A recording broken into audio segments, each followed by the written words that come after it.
कुछ बातें आपके गोश गुजार करना चलूँ कि ये रेजोल्यूशन आज से तकरीबन 2 हफ्ते कबल भी जारी की गई थी, लेकिन चूंकि मुल्की हालात आप तमाम मौजूदा की ये बात के सामने रहे, हमें उस अपने इजलास को पोस्टपोन करना पड़ा।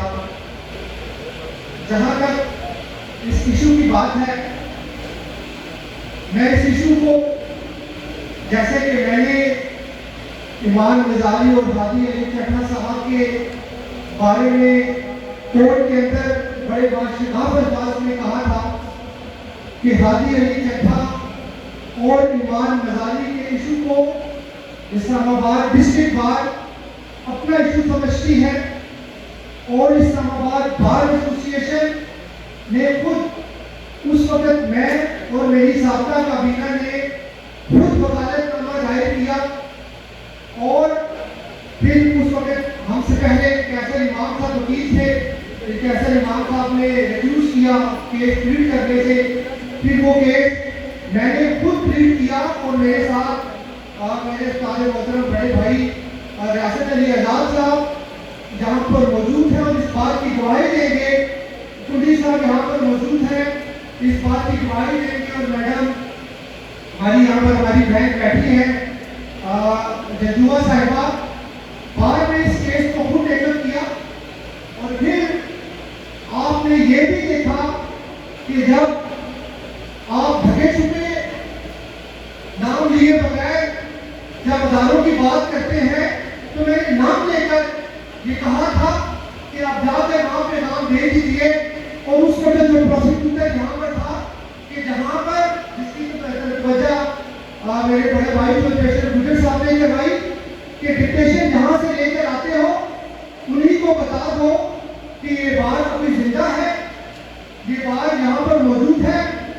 और उसके बाद क्योंकि मैं समझता हूँ कि मुस्तफैन काज़मी साहब ने ईमान और हादी के बारे में बातें कम की और अपनी पॉलिटिकल पार्टी और लीडर के बारे में ये स्टेज पर ज्यादा की। मैं तमाम दोस्तों को करूँगा और मैं जवाब दे दूंगा, क्योंकि जब से मैं बार का प्रेसिडेंट बना हूँ तो मैंने हमेशा इसी तरह अपने ख्यालात का इजहार किया। ये आपकी मेहरबानी है कि आप समझते हैं कि आपका ये मुनफरिद करता नुमाइंदा बात करने की जरूरत भी रखता है और उसके अंदर ये खासियत मौजूद है कि सही को सही और गलत को गलत कहे। आपने देखा कि जब मोहतरमा ईमान गजाली साहिबा को एक अवार्ड मिला तो इस्लामाबाद बार एसोसिएशन का यही प्लेटफॉर्म था जिस प्लेटफॉर्म के ऊपर हमने अपनी इस बहन को वेलकम किया और इस्लामाबाद डिस्ट्रिक्ट बार एसोसिएशन ने उनकी उस अचीवमेंट के ऊपर खराजे तहसीन पेश किया। मेरे भाई बाबर मुमताज साहब यहाँ पर मौजूद है, ये इस बात की गवाही देंगे। फिर उसके बाद आपने देखा कि जब ईमान गजाली और हादी अली चट्टा के ऊपर एक गैर कानूनी और गलत एफआईआर का इजराज हुआ तो उनकी बेल बिफोर अरेस्ट में मेरी काबीना और मैं खुद पेश हुए और हमने रियासत अली आजाद साहब के साथ मिलकर वो प्री अरेस्ट बेल आर्गू की और वो प्री अरेस्ट बेल मंजूर करवाई। और मैं खुद उन जज साहब के पास गया कि जज साहब अगर आपने ये प्री अरेस्ट बेल डिसमिस की वो कि मैं शायद अपने सदर का मुशाहिद अख्तियार इस्तेमाल करने आगे अपने कानून और आइन की इजाजत नहीं देता कि मैं आपको डिक्टेट करूंगा कि आप जमानत दे। लेकिन मैंने उनसे बैठकर गुफ्तगू की और मैंने उन्हें कहा कि ये बेल हमें चाहिए, अदरवाइज हमें सख्त दायरा इस्तेमाल करना पड़ेगा। हमें इस्लामाबाद बार एसोसिएशन में उन अपराध का दाखिला बंद करना पड़ेगा और फिर हमें आपकी अदालत को ताला भी लगाना पड़ेगा, क्योंकि मैं फिर जाकर आपके पास आया हूँ। और फिर आपने देखा कि वो प्री अरेस्ट बेल मंजूर की। और फिर आपने उसके बाद देखा कि जब उन्हीं जज साहब ने जब उनको नोटिस जारी किए, उन्हीं जज साहब ने जब उनकी गिरफ्तारी का आदेश किया, फिर भी मैं वहां पर मौजूद था। मैंने उस वक्त वहां पर एक जनरल बॉडी का इजलास तलब किया, मैंने रेजोल्यूशन बनाया और कंडेम किया और बार एसोसिएशन ने हमारा साथ दिया। आपको ये मालूम है कि बार के अंदर इन इश्यूज के ऊपर बार 2 हिस्सों में तकसीम है।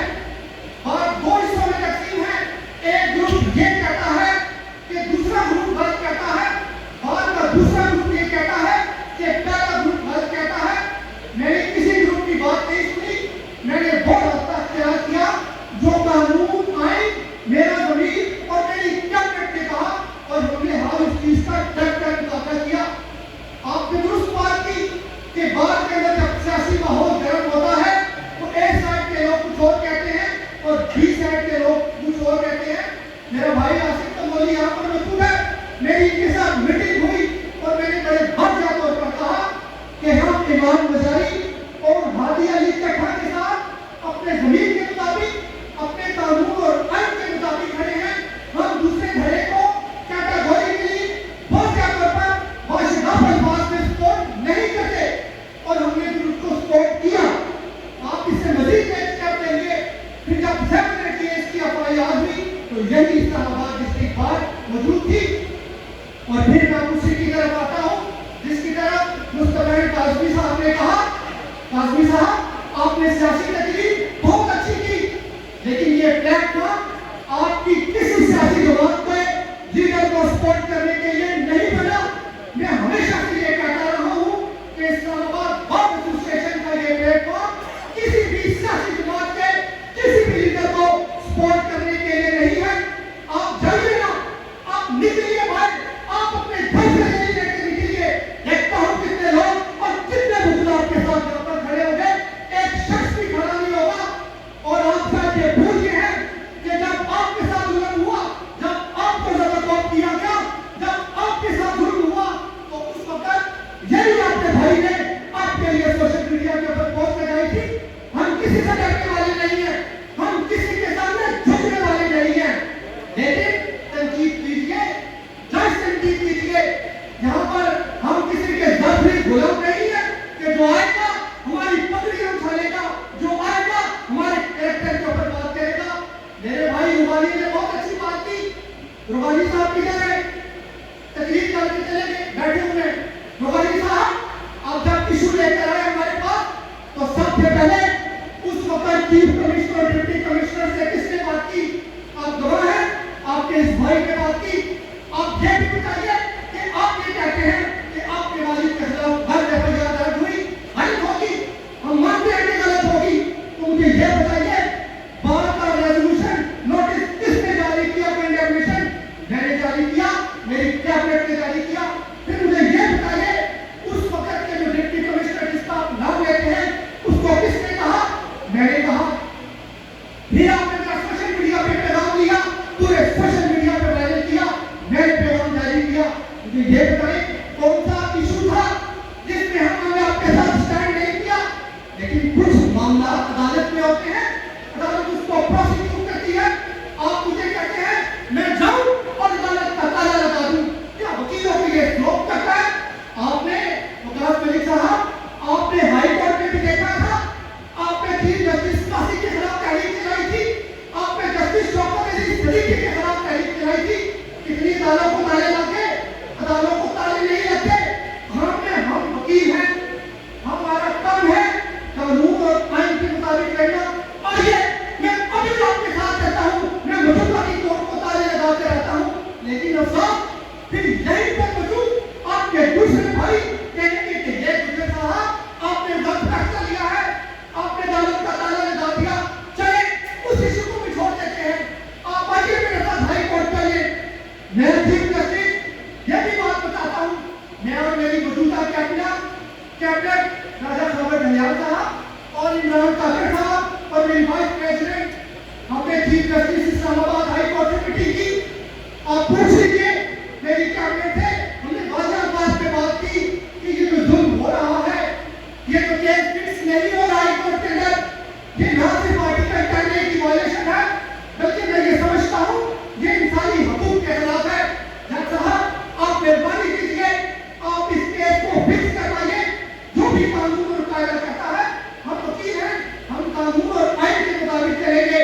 फिर मेरी मीटिंग रजिस्ट्रार से हुई थी, मैंने उनसे जाकर कहा कि आप इस केस को फिक्स क्यों नहीं करते?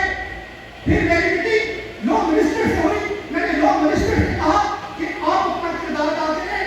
मिनिस्टर साहब आज आप मिनिस्टर नहीं है, कल शायद नहीं होंगे, लेकिन कल भी आपने रूल ऑफ लॉ और आइन के साथ खड़ा होना है, और आज भी आपने रूल ऑफ लॉ और आइन के साथ खड़ा होना है।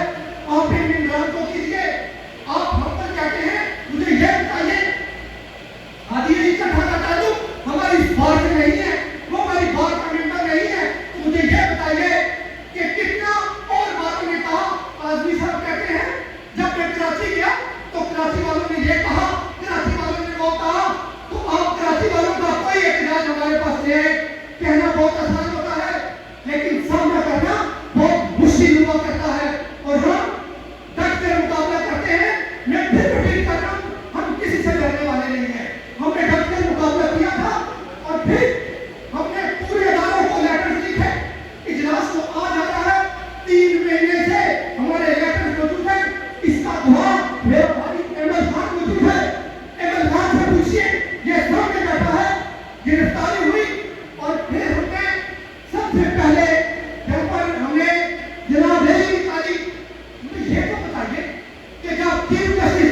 अप्लाई करूं 8,000 प्लस को, तो 100 के मुकला मौजूद है, तो कितने परसेंट मुकला मौजूद है जो ये चाहते हैं?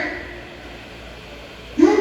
हमारा काम सिर्फ इजलास बुलाना है, हमारा काम सिर्फ तनकीद बर्दाश्त करना है? नहीं, हमारे बाजू कौन बनेंगे? हमारा बाजू किससे बना है? हमारे बाजू आप लोग बनेंगे और हमारा बाजू आपने बना है। बातें तब मजबूत होती है जब जहां पर मर्डर में बाप किस्म के वकील हो। मैं खिलाफ तहसील पेश करता हूं उन मुकला को जो आज इसी वक्त जहां पर मौजूद है। लेकिन मुझे ये बताइए, ये आटे में नमक के बराबर भी नहीं है। फिर आप मुझे ये बताइए कि जब मैं उस जुलूस को लेकर निकला तो उससे पहले कितने बार एसोसिएशन के प्रेसिडेंट थे, कितने सेक्रेटरी थे जिन्होंने बार के अंदर कोई प्रशासन किया हो, कोई जुलूस किया हो, कोई लेटर निकाला हो, कोई दादे बंद किया हो, कोई पुलिस का दाखिला बंद किया हो? मुझे बता दें, क्योंकि जब मैं इलेक्शन कैंपेन में था तो यहाँ पर जिंदाबाद मुर्दाबाद सिर्फ सियासी जमातों के नारे हुआ करते थे। लेकिन उन सियासी जमातों के जिंदाबाद मुर्दाबाद को बंद किया कर हमने कहा कि आइए इस प्लेटफॉर्म के अंदर अपनी बात कीजिए, कानून की बात कीजिए, आइन की बात कीजिए। लेकिन अफसोस आज भी आप देख लीजिए, मैं गिन रहा था 100 से ये 80 से प्लस जब बैठे यहाँ पर मुकला की तादाद नहीं है, रियासत अली का आप रोज मीडिया के ऊपर चिक चिक कर बात करते हैं कानून और आइन की, तो इनके अंदर एहसास कब जागेगा? ये मुकला के अंदर एहसास कब जागेगा? क्या ये जिम्मेदारी राजा साबर हयात की है, इमरान अली काकड़ की है, चौधरी नईम गुजर की है? नहीं, ये जिम्मेदारी आपकी भी है। आप ये कहते मेरे साथ मैं विकास कली साहब कल कहता हूँ मधुका की कोर्ट को, लेकिन कल अगर यही प्रकार मेरे साथ मौजूद नहीं तो फिर मैं कल आपसे पूछूंगा, आप आज में 8,000 इमरान के आप जिम्मेदार होंगे। जब कैबिनेट आती है तो उसको दो तरफ सोचना पड़ता है, उसको देखना पड़ता है, बार और बेंच के रिलेशनशिप को सबूत करना पड़ता है, बार और बेंच के रिलेशनशिप को साथ लेकर चलना पड़ता है। मैंने कहा कि हम किसी घंटे में काम नहीं करते, हम 1 घंटे में काम करते थे, करते हैं और करते रहेंगे। वो एजेंडा क्या है? आइन की नंबरदारी, कानून की नंबरदारी और मुकला के हकूक की बात करते हैं। और इंशाअल्लाह ताला ये था, ये है और ये रहेगा। एक और बात, फिर मैंने जेल सुप्रीडेंट को लेटर लिखा, या एमएल से पूछ लीजिए जो मुसलसल हमारे साथ कॉरेस्पॉन्डेंस कर रहा है। हमने वाज़ेह तौर पर कहा कि ये जुल्म कर रहे हैं, आप हमें उनसे मुलाकात की रिसाई दीजिए, आप हमें रिसाई दीजिए, हम उनसे मुलाकात करना चाहते हैं। और इंशाअल्लाह ताला अंतरिम मैं मेरी कैबिनेट ईमान और हादी से मिले जरूर इंशाअल्लाह ताला जाएंगे। हम इसी शुरू पर लगे हुए हैं। बाकी मेरे भाई इरफान अहमद जिनको आज से 10-15-20 दिन पहले गिरफ्तार किया गया, उनकी हाई कोर्ट के अंदर पिटीशन थी जस्टिस इनाम साहब के पास, बाहर में उसको रिटेकअप किया है। बाहर उसके अंदर मिली थी वो कि बाहर में उन्होंने 10 से 15 दिन के बाद बताया कि ये इशू हमारे साथ हो चुका है। तो उस वक्त चूंकि इनके काउंसलर थे कैसे इमाम साहब वो उसको डील कर रहे थे, तो कल वो भी पिटीशन फिक्स है, कल हम उस पर भी जाएंगे। बाकी आखिर में बात मैं करूँगा, मैं वकास अली साहब की बातों को 80% एंडोर्स करता हूँ, मैं 20% बातों से इत्तेफाक नहीं करता है। 80% बात को मैं एंडोर्स करता हूँ कि ये बार एसोसिएशन देखें, हम अदारों के खिलाफ नहीं है, हम किसी भी इदारे के खिलाफ नहीं है, हम हर इदारे के रिस्पेक्ट को इज्जत करते हैं और उन्हें करने चाहिए। लेकिन मैं ये कहता हूँ कि अदालत को भी अपने हदूद के अंदर रहना चाहिए, अदालत को भी अपने हदूद के अंदर रहकर काम करना चाहिए। क्या ऐसा ना हो कि यही जवाब भाई हो और यही जान में देरी हो। हम किसी को गाली देते नहीं है, हम डिफेंड करते हैं पेन के साथ, हम डिफेंड करेंगे कानून और आइन के साथ, लेकिन कानून और आइन को कानून और आइन के साथ देखना चाहिए। इस जुडिशरी को भी होश के हाथ में लेना चाहिए। राशिद अली साहब आपने बहुत खूबसूरत बात की, हम जनरल परवेज मुशर्रफ के खिलाफ खड़े हुए थे, हमने कैदोबान की सूरतें काटी, हमने वापस किया सारा कुछ, लेकिन क्या हुआ? जिस जुडिशरी की खातिर हमने ये सारे ये हम कहते थे कि जब हम बुरे हो गए और हमारी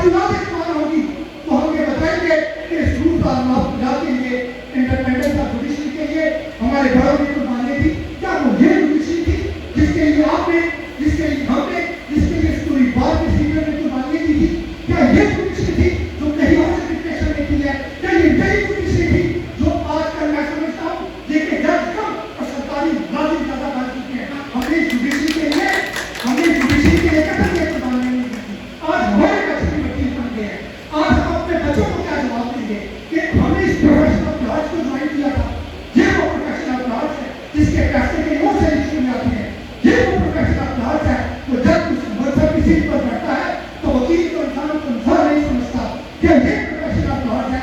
हमें मालूम है कि ये मेरे तुम के आगे बातें क्यों नहीं करते आप? क्या हमारे घर पर बच्चे नहीं है? क्या हमें प्रैक्टिस कॉल नहीं आती? क्या हमारे दूध के बेकार नहीं होते? क्या हमारे ऊपर ऐसे चेक नहीं होता? सब कुछ होता है।